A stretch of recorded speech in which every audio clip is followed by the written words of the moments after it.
Hello everyone, my name is Kevin Nybert. I'm the lead game designer for Livelock, and I'm pleased to share a playthrough of our PAX East build with you.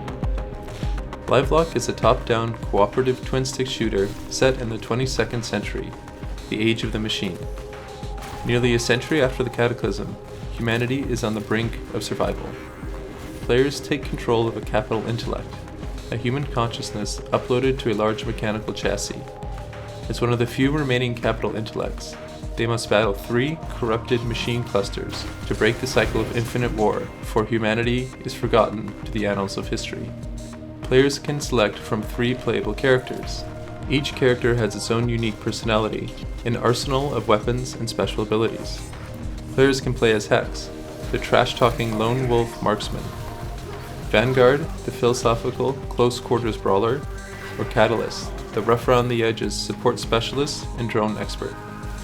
The main story of Livelock unfolds across 22 missions, separated into 3 distinct chapters. Each chapter features a different enemy machine cluster that brings its own unique challenges to the battlefield. Every enemy in Livelock has multiple attacks to choose from. Throughout the game, players will learn the strengths and weaknesses of each enemy, how to avoid their attacks, and which ones can be exploited to their advantage. Players will have to think and react quickly to fight back the near-endless hordes of corrupted machines. Playable with up to 3 players via online multiplayer, Livelock delivers a fast-paced co-op experience. It's no walk in the park though. As more players join, the difficulty is adjusted dynamically, making enemies more powerful and dangerous. Players must take full use of their weapons and special abilities to defeat the rogue machines. Here we can see Catalyst using her forge weapon to weaken enemy armor, making them take bonus damage from all sources. In addition, she can dispense some badly needed repairs to her allies, keeping them in the fight. We've put a huge focus on the level environments to deliver a moody and apocalyptic backdrop to the story.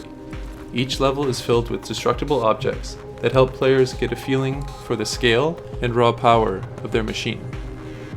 Vanguard likes to lead from the front. Here we can see him smashing his way through the entrance of the abandoned power plant. These massive robots don't need to open the heavy blast doors. They can walk right through them. Players will earn experience by completing mission directives and destroying enemies. As they level up their character, players will unlock additional weapons and functions that allow them to customize their character based on their preferred playstyle.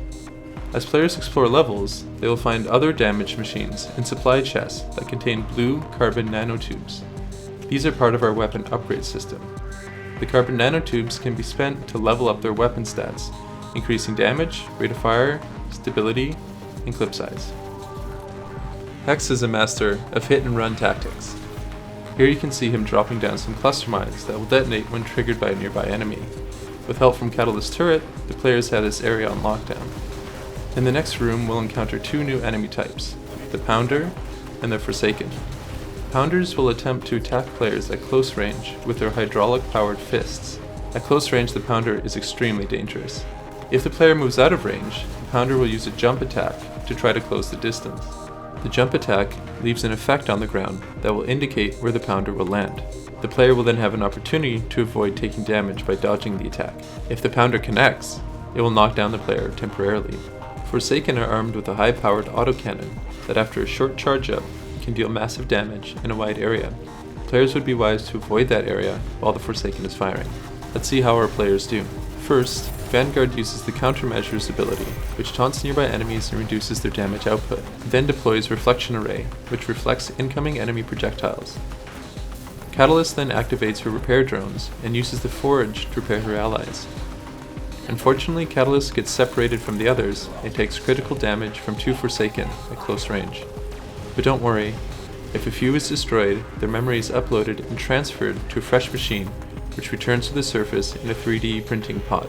The drop pod also deals damage wherever it lands, making it the perfect tool to deal revenge. This encounter highlights the importance of working together and sticking together as a team.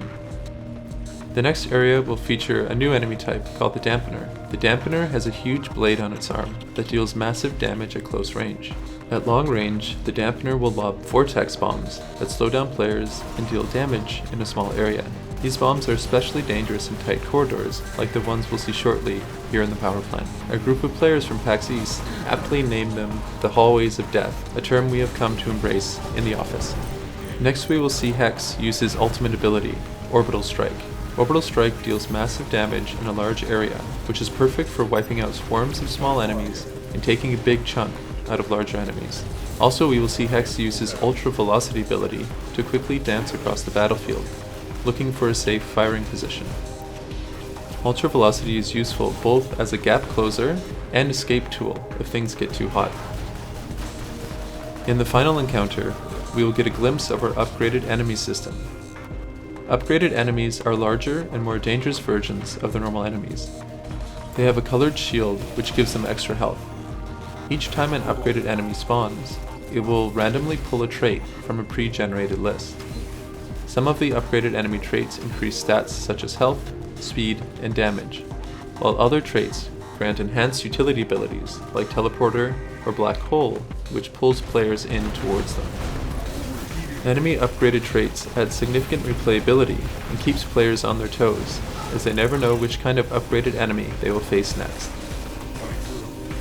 I hope you enjoyed this walkthrough of Livelock.